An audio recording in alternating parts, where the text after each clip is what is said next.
Buenos dias, clase. How is everyone? I hope you're doing well. This morning, I just had an idea to do a quick video for anyone that would like to kind of go through writing the description of the Alebrije along with me as an example. So before we do that, I thought I would just show you some examples. If we were in class, I do have some actual Alebrijes from Oaxaca, Mexico that I would be showing you, but these pictures do a great job of showing you exactly what they look like to give you some ideas. You can see a lot of them have these beautiful designs and dots, and I just love them.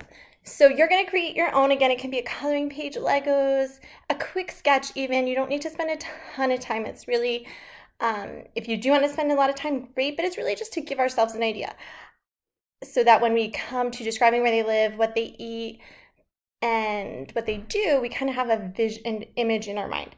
I'm going to choose one for my example. I'm going to go with this little guy here, el ratón, the little mouse. Okay, con las orejas grandes.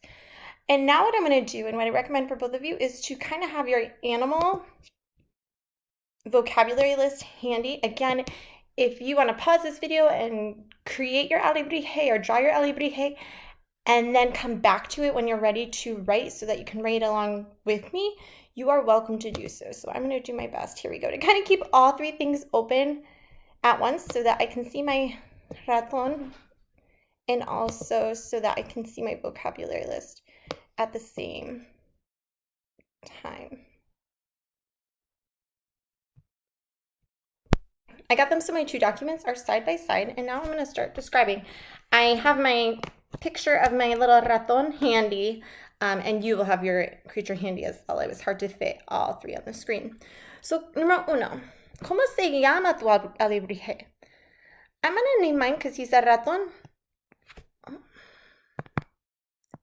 Queso. Cheese.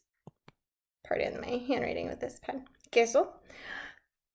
But you can choose whatever name. Número dos, ¿cómo es tu alebrije? Mi alebrije es pequeño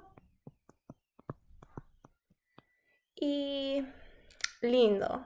Cute. So you might think back to, I actually have it handy, your bosque tropical vocab list for that one.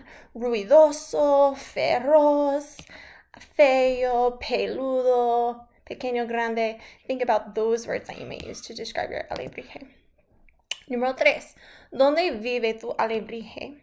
So for these next ones, I'm going to scroll to my second page of the vocab list. You can use this right along with me. You could certainly use other words as well that we already know from other units, such as catarata, río, océano, la playa.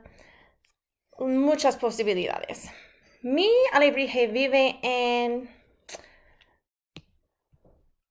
el bosque.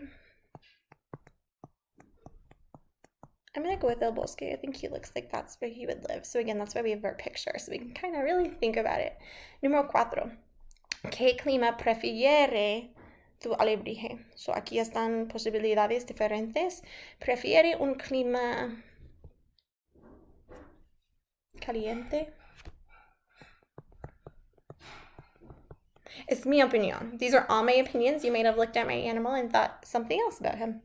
Número 5. ¿Qué come tu alebrije loco? Loco means crazy because alebrijes are a little crazy looking. Mi alebrije come, so you could use something from here, or again, you could use any vocabulary from our restaurant unit or our bosque tropical unit.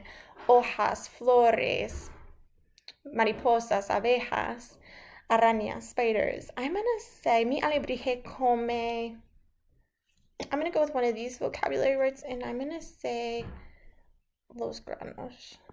You know what? I'm going to be a little funny too. I'm going to say los granos y el helado. Greens and ice cream. Maybe he sprinkles greens on his ice cream. Número 6. ¿Qué hace tu alebrije? So some possibilities are right here at the bottom. What does he do? Mi alebrije, I'm going to say juega. Again, I'm going to be silly. Juega al fútbol. He plays soccer. I'm going to add that little extra detail there. Siete is an optional challenge to add another detail if you want. I'm going to add, this just got erased, but it's juega al fútbol. So if you think back to all the other things from this year, like emotions or physical descriptions, you could add something there. I'm gonna say what he likes to drink. Le gusta, he likes, le gusta beber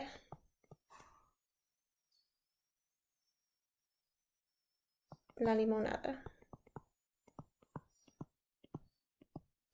Silly. So it can be silly. It can be kind of more authentic if you want, whatever works best for you. I hope that was helpful. I cannot wait to see your descriptions today. And then on Thursday, I cannot wait to hear you read them and hopefully show your picture when we do our flip grids. Have a great rest of the day. Email me with any questions. Adios.